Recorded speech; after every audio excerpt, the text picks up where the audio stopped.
Punjab assembly में opposition के 26 मुअत्तल अरकान को डिसीट करने के लिए कानूनी कार्रवाई शुरू कर दी गई। स्पीकर ऑफिस की महकमा कानून पंजाब से मुशावरत जारी है। आपको बता रहे हैं, पंजाब असम्बली में अपोजिशन के 26 मुअत्तल अरकान को डिसीट करने के लिए कानूनी कार्रवाई शुरू कर दी गई है। मजीद जानते हैं डॉन न्यूज के नुमाइंदे अदनान शेख से। जी अदनान शेख, मजीद बताइएगा क्या कार्रवाई की जा रही है?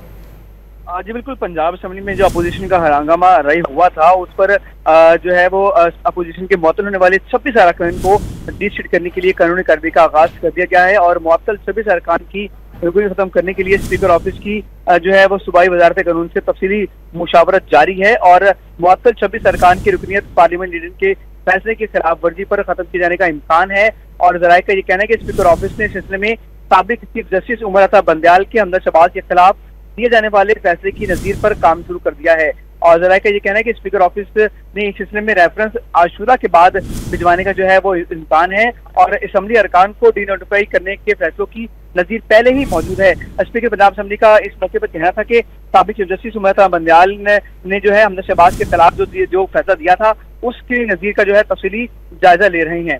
जी अदनान शेख अपडेट कर रहे थे, आपका शुक्रिया।